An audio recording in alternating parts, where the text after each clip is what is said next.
Meat, fish, and every other part of the food pyramid. These are the Chinese-produced foods Americans won't touch.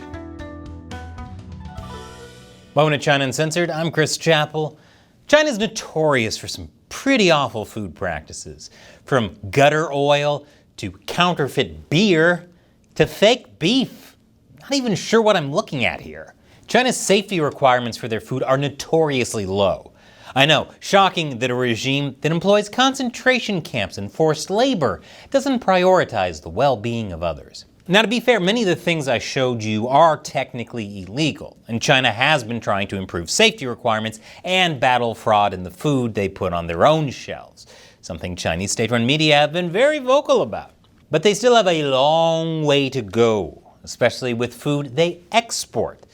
As a result, my home country, the US, has banned several China-produced food items, which is wild considering some of the foods the US allows its citizens to eat. You know it's bad when the government deems deep-fried Oreos the healthier alternative. Even so, some of these foods manage to squeak past regulators to end up on American plates. Here are 8 China-produced foods the US tries to keep out. Starting with number 8, meat. And if you're wondering if that means beef, chicken, or pork, the answer is yes. Even meat exported from China isn't always 100% actual meat. And even the actual meat can have some questionable sources. Remember how I mentioned China's substandard safety requirements for their food? Nowhere is that more apparent than at Chinese wet markets. All manner of meats sold at these are prone to bacteria and cross-contamination. In fact, many people still believe a wet market in Wuhan is the actual origin point of COVID-19, instead of, the Wuhan lab studying coronaviruses. That's how gross wet markets can be. You could tell people wet markets are the origin of a zombie outbreak, and they'd go, yeah, that tracks. Besides wet markets, China also had issues with meat smugglers. And yes, I'm aware that sounds like a really gross innuendo. Back in 2015, China seized over 100,000 tons of smuggled meat, and some of it was over 40 years old. That meat is older than me. The only time I'd want to eat meat that old would be from a giant tortoise. Ethical? No. Safer? Probably. Delicious? Apparently so. So delicious that all of the specimens Britain tried to bring back from the Galapagos for study in the 1800s were eaten en route. Every single one. And that's your fun history fact for the day. China also has problems with meat fraud. So that Chinese beef you're eating might not even be beef. This is the worst case of a meat pretending to be something it's not since tofurkey. But at least you can eat tofurkey without worrying about it causing a zombie outbreak. But let's say you don't eat chicken or beef. Well, you pescatarians need to beware as well because number 7, seafood. Fun fact, up to 65% of the US's seafood is imported. Not so fun fact, tilapia isn't a very picky eater, and China has taken advantage of this by feeding their farm tilapia pig and goose manure. Yes, manure, which is full of salmonella and makes the fish more prone to diseases. Oh yeah, and did I also mention it's manure? And I thought I had a crap diet. But tilapia is only the 4th most consumed fish in America. Surely the US's favorite sea-dwelling protein, shrimp, isn't a risk if it comes from China, right? Right? Well, shrimp is America's favorite seafood, with Americans eating a total of 1.27 billion pounds of shrimp a year, which works out to about 4.1 pounds per person. Wait, 4.1 pounds per person a year? That's all? Those are rookie numbers. I eat that per house party I'm invited to. Unrelated, I've never been invited back to a house party. But it turns out eating that much shrimp in one sitting isn't just rude. If that shrimp came from China, it's potentially life-threatening. Their shrimp is often full of harmful antibiotics. And according to Rodale's Organic Life magazine, imported shrimp, more than any other seafood, is contaminated with banned chemicals, pesticides, and even cockroaches, and it skirts food safety authorities only to wind up on your plate. It's so bad that cockroaches were somehow the least terrifying thing on that list. Maybe to be safer next time some sap invites me to their house party, instead of eating all their shrimp, I'll just eat all their roaches. though that probably won't improve my odds of being invited back either. These are just some of the many disgusting truths about fish and shrimp from Asian farms. If this is all enough to make you want to go vegetarian, calm down and realize that won't protect you because, number 6, milk. It does a body good, unless of course it's from China.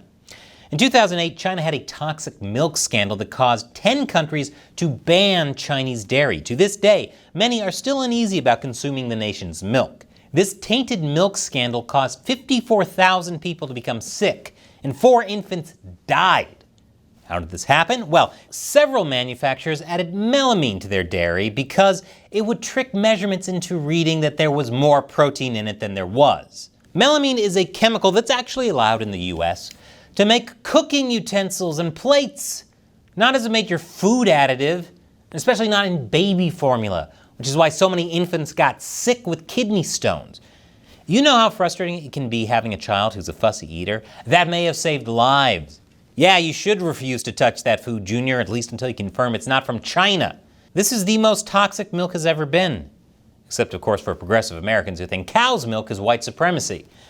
Makes you wonder if they drank some tainted milk from China and it messed up their brains. So now they see all milk mustaches as Hitler mustaches. If this is all enough to make you want to go full vegan, calm down. And realize that won't protect you either. Which brings me to number 5, corn. America loves its corn. It's dangerously reliant on corn.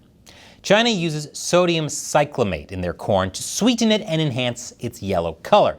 The US banned cyclamate in 1970 as studies suggested it could potentially cause liver damage, make other carcinogens more potent, and harm the male reproductive organs. Yes, corn in China could lead to reproductive issues. I can't tell if them allowing this chemical to still be in use is incompetence or part of a sinister plan to passively enforce their old one-child policy. And they just forgot to stop using it when they got rid of that policy because they are indeed incompetent. But before you decide on what toppings to add to your popcorn, you might want to hear this. Number 4, table salt. Yes, China found a way to make one of the most basic nutrients unhealthy. Chinese salt has been found to be full of plastic and even contain earth metals. Despite this, salt from China is still imported to the US and is usually labeled as industrial salt and not table salt, which I desperately hope is keeping it off of American tables. That's usually a pretty good sign you shouldn't eat a food product when another nation uses it in factory work. That'd be like finding out that French bread is being used on construction sites as safety equipment, which actually might not be the worst idea since I'm pretty sure hard hats are softer than the average 3-day-old baguette. Number 3, pepper. Yep, both those shakers on your table are potentially unsafe if they came from China. Chinese pepper is unsafe for a totally different reason than salt. It's not because it's loaded with plastics and earth metal, it's because sometimes it's not even pepper at all. Fraudsters at markets have been caught selling pepper that's actually just white flour mixed with dirt. They've even been known to pass off mud pellets as pepper.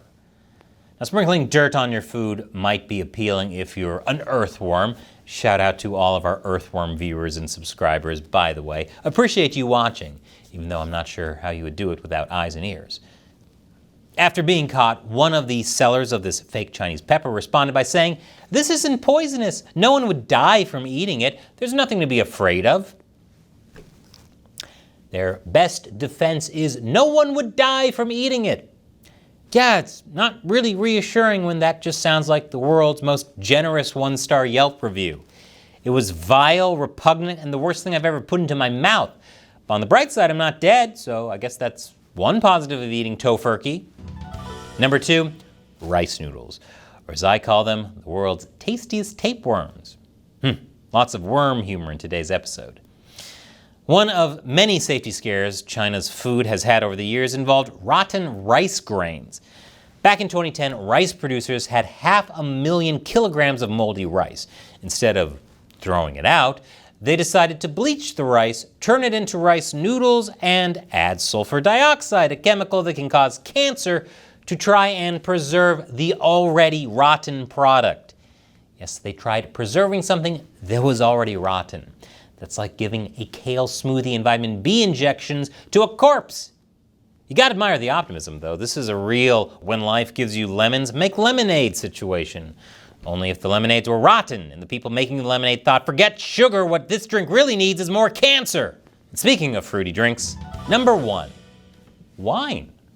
Australian wine critic Jeremy Oliver estimates that up to half the wine in China that retails for over $35 is fake. He explains, I have heard stories that the average bottle of champagne in China is filled 7 times.